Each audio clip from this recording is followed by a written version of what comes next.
humans came in India 70,000 years ago. Or did they? दो proof हैं, एक है ज्वालापुरम और एक है भीमबेटका। अब ज्वालापुरम हमारे लिए एक इतना बड़ा एंकर क्यों बनता है? क्योंकि ज्वालापुरम के अंदर हमें एक वॉल्केनिक ऐश मिली है जो टोबा वॉल्केनिक इरप्शन से हुई थी। Toba volcanic eruption was a very big event for earth. काफी महीनों के लिए सनलाइट नीचे नहीं पहुंची थी। टोबा वॉल्केनिक इरप्शन हुई थी हमारी इंडोनेशिया के आसपास। वहां की ऐश वो इतनी खतरनाक थी कि ऐश सब कॉन्टिनेंट तक आई, आगे भी गई। ज्वालापुरम इंटरेस्टिंग क्यों हो जाता है कि ज्वालापुरम में हमें टूल्स मिलते हैं, वही उस टाइम पे जो अर्ली ह्यूमन टूल्स हैं। फिर हमें ऐश मिलती है, ऐश के ऊपर टूल्स मिलते हैं, तो यानी कंटिन्यूटी है। एग्जैक्टली और इंडिया की सारी साइट्स की सबसे बड़ा प्लस पॉइंट और सबसे बड़ा हमारा जो काउंटर आर्ग्यूमेंट है हर चीज के लिए है, इंडिया में ब्रोकेज ऑफ कंटिन्यूटी है ही नहीं। Not even at the time of younger dryas we don't have break in continuity. India अकेला ऐसा कॉन्टिनेंट है, अफ्रीका में भी हमें बिट्स एंड पॉकेट्स मिलते हैं, लेकिन एक सिंगल लाइन 14 लाख की कंटिन्यूटी कहीं नहीं मिलती जो हमें तमिलनाडु में मिलती है। हमें 10 लाख साल की कंटिन्यूटी नहीं मिलती जो हमें मंगरवानी में मिलती है। हमें टोबा वॉल्केनिक इरप्शन, जिसको कहते हैं कि resulted in a bottleneck of certain jeans, उसकी कंटिन्यूटी मिलती है। और क्या प्रूफ चाहिए कि इंडिया में कब से इनहैबिटेशन है? And that is also one of the reason why India is the most populated country, because we were always the most populated country in the world, क्योंकि हमारा एनवायरमेंट, हमारा इकोसिस्टम ऐसा है। और ज्वालापुरम 70,000 साल पहले हुआ था जब ह्यूमंस यहां पे आए थे। ब्रेकेज नहीं है, इंडिया के अंदर फॉसिल्स नहीं मिलते, लेकिन हमें छोटे टूल्स मिलते हैं जो हमें लेके चलता है भीमबेटका। अगर आज मैं किसी से भी पूछूं, जो भी है, भीमबेटका की एज क्या है, फट से उनके दिमाग में आएगा और उनको भीमबेटका के बारे में पता होगा 30,000 BC। लेकिन नहीं, इट इज 100,000 BC। ये आप किस इसका बेसिस क्या है? गूगल। ठीक है। भीमबेटका ट्रू एज और भीमबेटका इनहैबिटेशन पीरियड। उसके बाद ये भी डिबंक करेंगे कि ये 30,000 का मिथ क्यों आता है और ये 100,000 का मिथ क्यों आता है। सो ये भी कंटिन्यूटी की बात है जो मैं समझ पा रहा हूँ कि while the site is 100,000 years ago, उधर जो पेंटिंग्स हमें मिलती हैं या रॉक आर्ट जो मिलता है वो 30,000 years पुराना है। उसका मतलब ये नहीं है कि साइट 30,000 साल पुरानी है। अगर आप हर जगह पढ़ोगे बिलीव बिलीव बिलीव लिखा हुआ है, और ये बिलीव इतना बड़ा गैप है हमारी हिस्ट्री में कि किसी के अंदर हिम्मत नहीं है वो जाके इसको डेट कर दे। आपको हैरानी होगी ये सोच के कि हमारे पास में इतने सारे केव्स हैं। ये अप्रोक्सीमेटली 4.5 किलोमीटर लंबी साइट है, हमने इसकी डेटिंग नहीं की है। पर ये कह रहा है कि 30,000 साल पुरानी जो रॉक आर्ट है वो डिपिक्ट कर रही है hunting, dancing, animal use and community life. So this is what happens when you ask AI. It gives you overview of the information. So एक बार सोर्स पे चलते हैं इसके। Let's go to the source. चलो UNESCO पे देखते हैं पहले ये क्या लिख रहा है। कहीं पे भी आपको डिटेल इंफॉर्मेशन नहीं मिलेगी, क्योंकि ये जो 30,000 ईयर ओल्ड पेंटिंग है, दिस इज द बिलीफ। ये एनिमल हस्बेंड्री बेसिकली एनिमल्स की यूज। सर अगर मैं आपको अभी एक चीज बताऊं, आप यकीन नहीं कर पाओगे। और मैं अभी आपको ये चीज बताऊंगा जो सबसे बड़ी कंट्रोवर्सी का मुद्दा है। भीमबेटका के अंदर घोड़े, स्वॉर्ड्स, शील्ड्स, चैरियट्स, व्हील्स, सबकी पेंटिंग है। और ये सब 30,000 साल पुरानी है। नहीं, तभी मैंने कहा बिलीफ। इतने ज्यादा रॉक आर्ट्स हैं, मैं खुद भीमबेटका गया हूं, मैंने भीमबेटका के अंदर जाके उनके केव्स देखे हैं। जो वहां पर जब कल्चर दिखाई देता है, जब डांसेस दिखाई देते हैं, विच मीन्स स्पिरिचुअल अवेकनिंग दिखाई देती है वहां पर। तो how even if there was a parallel evolution, the fact that there is a weapon factory in India, the fact that there is spiritual awakening in India, the fact that there is community awareness, nature awareness, तो वो civilisation कितनी advance है शायद उस time के लिए। Yes, so basically we are talking about how India was the cradle of civilizations, even if not cradle of the human evolution. yes. हाँ, that's something that we can do. और सबसे interesting बात यह है कि 30,000 साल और 30,000 BCE बिफोर 32,000 आज से पहले is the midpoint of Bhimbetka. It did not die in 30,000 BC. It died in 10,000 BC, 500 years before Göbekli Tepe. और हमें जो जो वहां मिलता है उसके बाद में आर्कियोलॉजिस्ट ने अपनी अपनी थियरीज बनाई हैं, लेकिन आज भी किसी भी आर्कियोलॉजिस्ट के अंदर हिम्मत नहीं है उसको डिस्कवर हुए हमें 50 साल से ऊपर हो चुके हैं, 50 भी नहीं, एक्चुअली 70 साल से ऊपर हो चुके हैं भीमबेटका हमें 100% डिस्कवर किए हुए, कि कोई जाके उसको डेट कर ले। क्यों?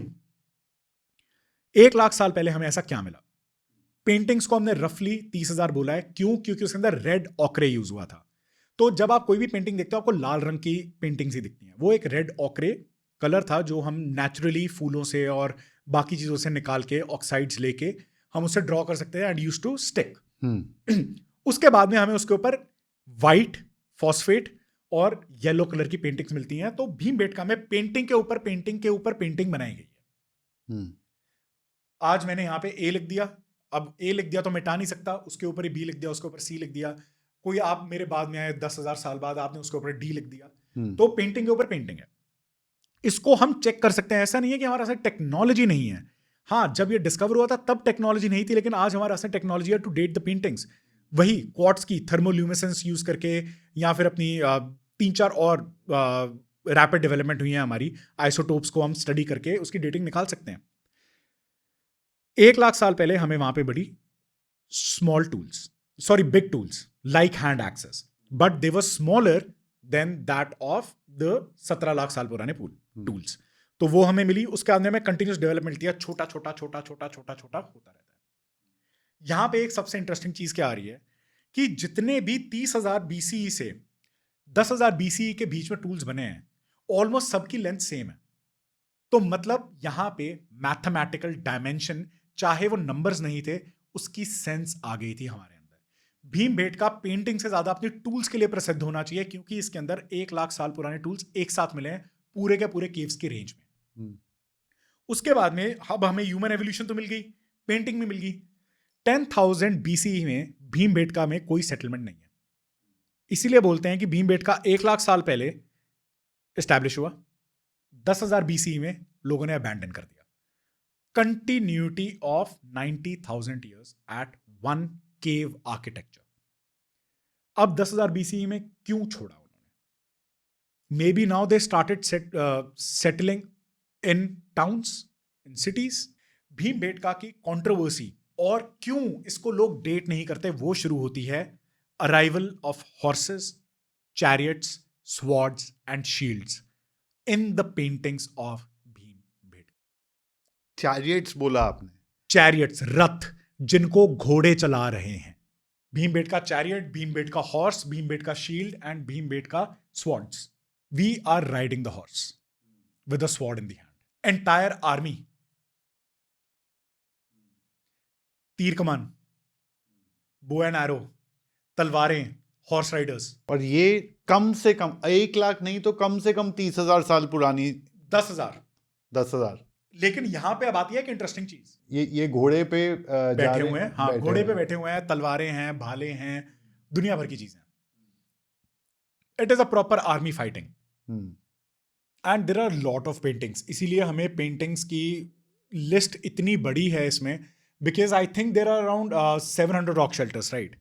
अब 700 रॉक शेल्टर के अंदर पेंटिंग है, कितने की ही इमेजेस आएंगी? और एक के ऊपर एक के ऊपर एक। हाँ, वो तो है ही। सुपर इम्पोजिशन भी है, इंडिपेंडेंट पेंटिंग्स भी हैं, न्यूअर पेंटिंग्स भी हैं, ओल्डर पेंटिंग्स भी हैं।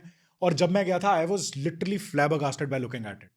मेरा बहुत मन था यहाँ जाने का, तो फिर मैं भोपाल गया था for some work and I was like Bhimbetka जाना, it was not that far. And the paintings अभी यार पत्थर पे ना हमें कुछ भी नहीं लग रही हैं। जब आप जाते हो ना, आपको दिखती है पिगमेंट और आप ऐसे करते हो और आपको लगता है it is part of the rock and it is just a different world all together. I can spend my entire day here. और यहाँ पर हम एनिमल हस्बेंड्री की फोटोज देख रहे हैं बहुत सारी, यानी कि हम एनिमल्स को डोमेस्टिकेट करना सीख चुके थे तब तक। हाँ, इंडिया में ही नहीं, आई थिंक वर्ल्ड में there is a collective hypothesis कि cattle system started before settlements. जब हम नोमैड्स थे तब भी हमारे पास कैटल्स होती थी। ये किसी ने इनको स्टडी करके पेपर नहीं निकाला है कि ये क्या है, क्या डिपिक्ट कर रहे हैं? सो डिपिक्शन के ऊपर हमारे पास में डिटेल्स हैं, हाँ, बट अब मैं आपको बताता हूं कि क्यों बोलते हैं कि आपने बहुत बार सुना होगा मेरे चैनल पे भी और बहुत सारे ऑल्टरनेट हिस्टोरियंस के लिए भी, we need to decolonise our brain. हमें कोलोनियलिज्म को छोड़ना पड़ेगा, और भीमबेटका उसका जीता जागता सबूत है कि हमें क्यों छोड़ना चाहिए, and I will tell you why. You know, when the historians went there, they looked at the paintings of horses, swords, and shields. They did not date it. They said 1500 BC. क्यों? क्योंकि Aryan invasion हुई थी, उससे पहले की हो ही नहीं सकती. और उन्होंने इसके ऊपर स्टैंप लगा दिया कि ये 1500 BC हैं. When the shelters were abandoned in 10,000 BC, how come it could be 1500 BC? And people raised the same question. They said, क्योंकि लोग आते थे और वो बना के चले जाते थे. They were not staying here. इसीलिए it is 1500 BC. And we have Indus Valley civilization with engravings, with seal making techniques, with terracotta figurings. वो क्यों बनाएंगे? And they are part of Central India, the one of मतलब ये नर्मदा के पास में ही अगर देखा जाए तो ये भी मध्य प्रदेश में, ज्यादा दूर नहीं है नर्मदा मैन का जहां पे स्कल मिला है. So you are using your colonial mindset without dating, and that's why no one goes there. कि अगर ये उससे पहले आ गई तो क्या होगा. अब बार बार मेरे चैनल पे एक क्वेश्चन आता है, घोड़े कहाँ हैं, and I am tired of answering it in multiple videos and in individual comments. और जो आपके व्यूअर्स हैं उनको सीधा बता दूं, भारत में घोड़े अब कितना भी खोज लो आपको घोड़े मिलेंगे नहीं भारत में, if you are looking for fossils. घोड़े के बारे में अगर किसी को थोड़ी बहुत भी नॉलेज हो बायोलॉजी की, या फिर जो किसी भी वेटरनरी डॉक्टर को जानता हो, घोड़े की हड्डियां होती हैं हॉलो, सबसे पहले डिसअपेयर होती हैं हमारी सॉइल के अंदर. तो इंडिया की सॉइल में तो मिल ही नहीं सकते. एग्जैक्टली. हमारे यहाँ पे इंसान के अवशेष नहीं बचते, घोड़े के कहां से बच जाएंगे जिसकी हड्डियां हमसे ज्यादा फ्रेजाइल हैं. और इस चीज को अगर आप एंकर करोगे डेटिंग का, हमारे पास में तो कोई फॉसिल भी नहीं है. अगर नर्मदा मैन हटा दें, कोई फॉसिल भी नहीं है, लेकिन हमारे पास आर्कियोलॉजी है टूल्स की. दैट्स हाउ वी नो कि 17 लाख साल पहले लोग थे. अगर हम फॉसिल्स के ऊपर ही रिलेट करें, हम तो उसको भी बोलेंगे इंडिया में तो बंदे ही नहीं थे. तो इस साइट का डेटिंग 1 लाख BC तक हो सकता है?